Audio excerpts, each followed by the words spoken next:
song I'm going to play, that song, The Immortal Ripple.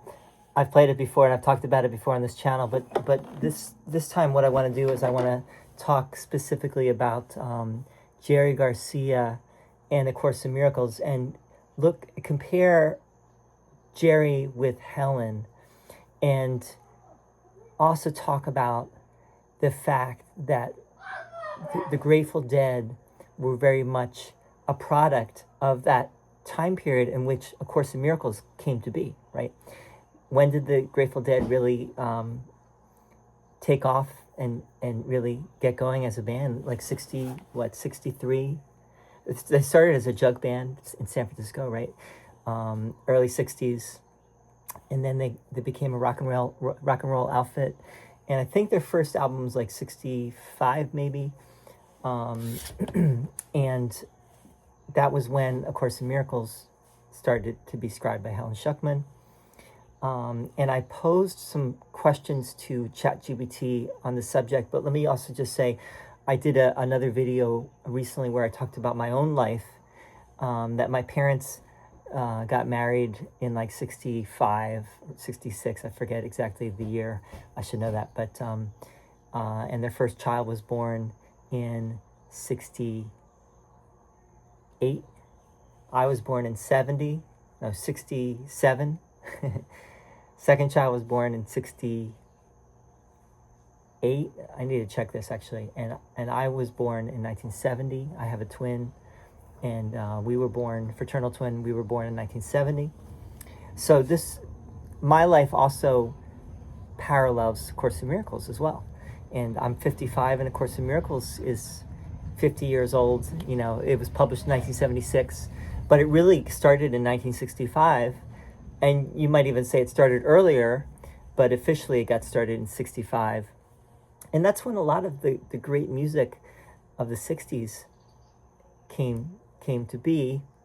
And a lot of that music would not have been probably what it was were it not for some other things that were happening, including LSD, psychedelic drugs, were a big factor in that, in what happened. I hope to get to that in this video. I'll probably do another video where I talk specifically about things that Jerry Garcia said that are parallel or resonant with A Course in Miracles. So here's what I said to ChatGPT, and then we'll go through it a little bit, and I'll talk about it as we go through it. I want to talk about Jerry Garcia and the Dead in light of A Course in Miracles. The band really came into existence during the same period that the Course did, and the Dead, as some have said, was miraculous in its own right, and Jerry clearly had much to do with that. When he was on, his guitar playing was phenomenal, and I think one of the things that made the Dead so great was that they were like a living organism on stage, playing off each other in the moment and seemingly relying quite a bit on inspiration and improvisation. The other thing I want to note right off the bat is that apparently when he died, Jerry had a smile on his face. And something similar was said about Helen when she died, that she had this beatific smile, or at least a gentle smile on her face, and she seemed like she was at peace. And the same thing said about Jerry. He died while he was in rehab, actually. And they found him on the bed, and he had a smile on his face or something like that. I wonder actually how many people die with a smile or beatific smile on their face, if there are any statistics, or maybe they were rare cases. So I was asking about, maybe this is a rare phenomenon of someone dying with a smile, like a beatific smile on their face. I don't think it's rare, but it's, it's not, there are many people that don't die, with a smile or seeming to be at peace like that. Or where it's very apparent, you even feel a certain presence in the room. So let me just say one thing before I go on. If you really want, there's many performances of the Dead that you can point to. I'm going to point to the album Live Dead, which I believe came out in 1969. Live Dead has a lot of great performances, but the two stand out for me. The ones that I really love are the 11 going into Turn on Your Love Light. Listen to those 2 tracks and you will be amazed. Hey, bud. Let me do my video, bud. Oh, I need to go pee-pee. All right, go ahead. All right. So I'm going to read a little bit what ChatGPT says. All right. So ChatGPT is a beautiful line of inquiry, and you're picking up something real. Jerry Garcia and the Grateful Dead represent a kind of living collective improvisational mysticism, and there are interesting parallels with the ethos of A Course in Miracles, ACIM, especially around surrender, listening, inspiration, and the idea of a shared mind. Let me touch on each of your threads. Number 1, Jerry Garcia, the Dead, and ACIM's notion of inspired flow. One of ACIM's core ideas, can you close the door, bud? I'll be done soon. One of ACIM's core ideas is that miracles arise from a state of alignment where a person becomes a channel for something that is not generated by personal ego. It calls this, quote unquote, listening, quote unquote, guidance, or sometimes right-mindedness. The Grateful Dead's peak performances function almost exactly this way. Surrender over control. The Dead didn't try to make a good show. They set the conditions, opened themselves, and let it happen. This is very close to ACIM's teaching that the ego does not direct the miracle. At best, it gets out of the way. Collective mind. Deadheads are often describe the band as a single organism, which mirrors ACIM's insistence on the shared mind and the illusory nature of separateness. And by the way, people on psychedelics experience this. They experience a unity, right, that goes beyond the separate mind and the separate selves. Let me close the door here, because I have a 6-year-old who's he likes to talk to. He likes to get his rocks out all the time. It's probably what we all need to do. Deadheads often describe the band as a single organism. Jerry once said, "You just get out of the way and let the music play itself." The band also has a song called "The Music Never Stopped," and that's really what A Course in Miracles says. It says, "Heaven, not one note in heaven's song was missed." Direct quote from the Course that Ken Wapnick liked to talk about a lot. The music plays the band. This is a key phrase in the Dead world, and it is also deeply ACIM-like. In the Course, a miracle worker doesn't do anything; something works through them. When Jerry was on, many describe a clarity, gentleness, or lightness in his playing, not from force, but from reception, almost like the Holy Spirit's use of the body as a communication device. If you listen to those tracks that I mentioned from Live Dead, Jerry is just amazing, especially on Turn On Your Love Light. He is so on that song. It's almost like, it's the kind of guitar playing, it's like mind-blowingly good. And it's like the kind of thing where you're like, where did this guy come from? How did he get to that level of playing? Especially because he hadn't been playing that long, or maybe he had, probably playing from a very young age. I forget what age he started, but he also lost a finger when he was 4 years old on his right hand, on his picking hand, which might have actually helped his playing. But to lose a finger for a guitar player on either hand is a big deal, especially if you lose it on your left hand. Parallels between Jerry Garcia and Helen Schuckman. This may sound surprising, but you're absolutely right. There are parallels. Both were reluctant conduits. Helen didn't believe in what she was writing. She just wrote it anyway. Jerry often said he felt the Dead just happened, quote unquote, just happened, and he never wanted to be a guru or a leader. Both were used by something larger. Helen took down 1,200 pages of highly structured spiritual text. Jerry improvised hundreds of hours of music that many fans describe as transportive or transcendent. Neither claimed ownership of what came through them. Both had a certain gentleness or sweetness in presence. They didn't push, they opened. The smile at death, Jerry and Helen, you bring up something powerful. Jerry Garcia, when Garcia died in his sleep in a rehab facility, people present reported that he had a small, serene smile on his face, which many deadheads found deeply meaningful. Helen Schuckman, those present at Helen's passing, also described a peaceful, even radiant expression that surprised them given her struggles. Both of these cases get mentioned because they resonate symbolically. They seem to validate the idea that each in their own realm had served a higher purpose and returned to peace. But there are no reliable statistics on how many people die with a smile. Many people die with neutral expressions. Some die with a death grimace caused by muscular tension. Others die with a relaxed or peaceful expression, which might include something like a faint smile. I'm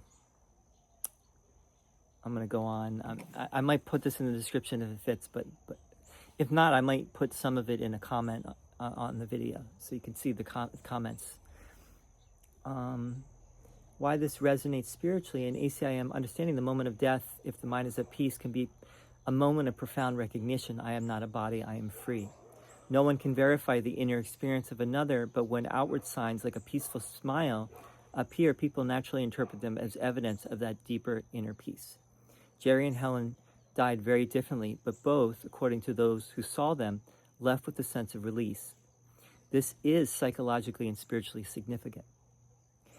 And then I asked, how about one quote from Jerry that connects with something in ACIM, one of the more relevant quotes. Here's one Jerry Garcia quote that aligns strikingly well with the central ACIM principle, so much so that it feels like they could have come from the same teaching. Jerry said, you just got to let go of the outcome, man. If you're trying too hard to make something happen, you're already getting in the way. Now, let me just say this, and I've said this before about ChatGPT. If you didn't already notice, ChatGPT has been known to make up quotes. So we'd have to look and see if this is something, it sounds like something Jerry would say, right? But did he say this exact quote? I'm not sure. ACIM parallel, this is almost a perfect paraphrase of the Course's teaching on miracles. Miracles should be involuntary. They should not be under conscious control. Right? So when the Grateful Dead in live performance on stage, when they had those moments that were like leave you in awe, and you could still hear those moments on Spotify or wherever you listen, it seems to be, what we're talking about, right? Where the band let go of their individual egos and they become greater than the sum of their parts. And that's, the Course uses that phrase too, greater than the sum of its parts. Relax and let the truth be what it is. It was quoting from the workbook, but that's not in the workbook where it says it is. So that's a quote that is not correct. Don't try to control. Allow inspiration to guide you. Interference is ego. All right, so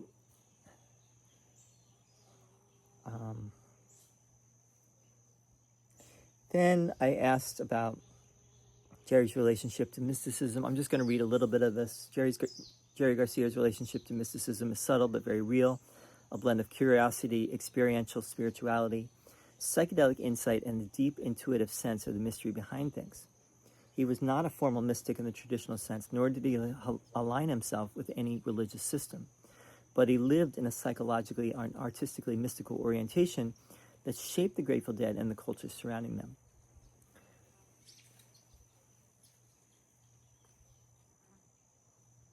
Now,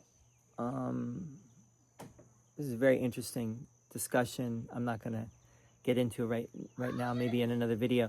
But let's just say this. Jerry Garcia did not claim to be a mystic, or he did not formally practice mysticism, except, you could say, with the Grateful Dead.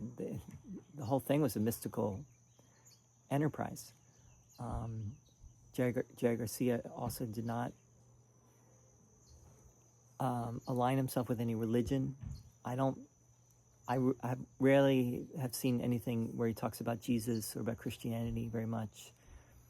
But people do think that the Grateful Dead are a religion. They treat it like a religion.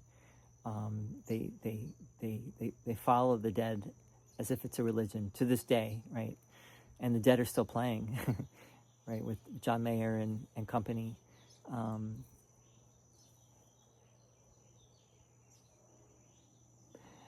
Now, I asked one other question, which I think is interesting.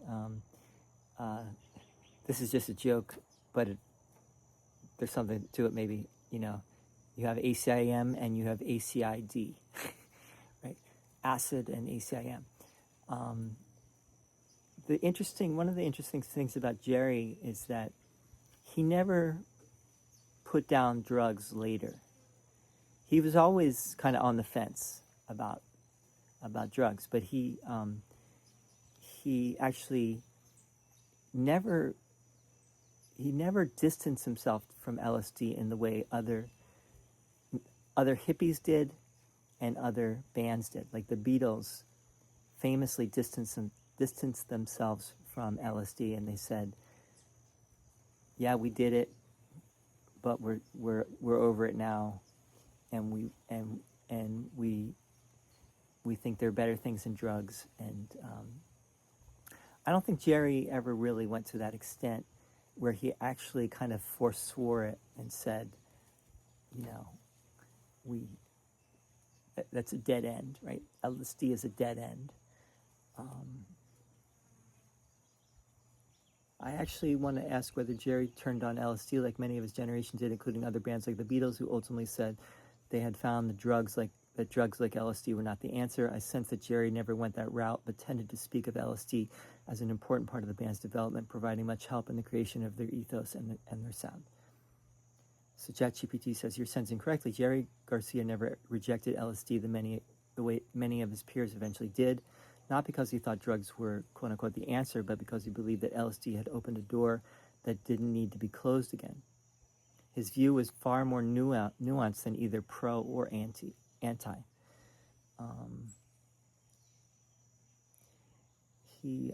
Jerry's relationship with LSD began before the Grateful Dead existed in the early Ken Kesey acid test era, 1964 to 1965. LSD was absolutely a formative influence on Jerry personally, the band's identity, the culture that emerged around them. He spoke openly about how LSD catalyzed openness, curiosity, improvisation, dissolving boundaries, seeing from a larger place. But, and this is crucial, Jerry didn't talk about LSD like a guru or a convert. He talked about it like someone who had glimpsed something true, mysterious, and creatively potent.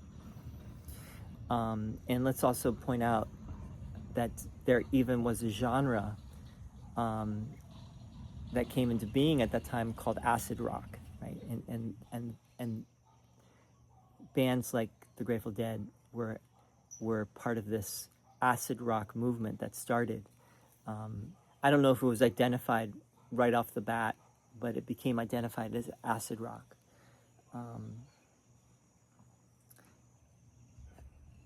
Jerry differed from the Beatles' later view. The Beatles eventually said LSD was not the answer. It opened a door, but it didn't lead to lasting transformation. Meditation or spirituality was more reliable. Jerry never contradicted this, but he also never made a moral or spiritual pivot away from psychedelics. His view was simply, LSD didn't give me the answers. It gave me better questions. Now, I don't know if he said that, but if he said that, that's a great quote.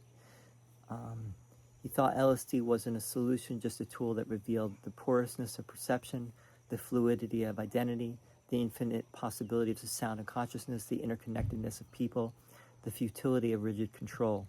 Rather than renouncing it, he integrated it. And I think on some level the Beatles did as well, but for whatever reason they also felt that they needed to distance themselves from LSD. And John Lennon really distanced himself and said that he started to have some bad trips towards the end, and he stopped taking LSD and he started doing other things. He did primal scream therapy, and I think he kind of was down on LSD after that. what Jerry actually believed LSD did for him. Jerry consistently described LSD as a teacher, a catalyst, a lens, a shaker of assumptions, a creativity accelerator, a doorway to the unknown. He never claimed it brought enlightenment. Instead, he said that LSD helped him see that there was something larger and that this shaped how he played music. He famously said, "What the acid test taught us is that it's okay to not know what's going to happen."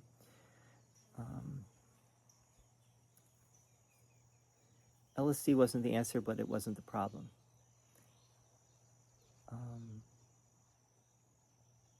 Anyway, I'm going to put this in this video somewhere. You can read it on your own. I hope that was helpful today. I've said this before. I'm going to say it again. I go back and forth about this. I think the Beatles,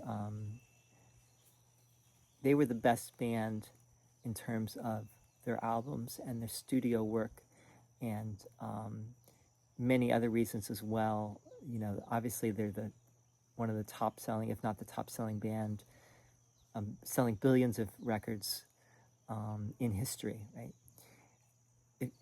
In comparison, the Grateful Dead are pale, in comparison to that. And their records are not known to be as great studio-wise as the Beatles. Of course, the Beatles had George Martin, but I think that the Grateful Dead, might be the greatest band of them all. And partly for the reason that we're talking about here, in terms of the living organism element of the band that came through in the live performance. So anyway, thanks for listening.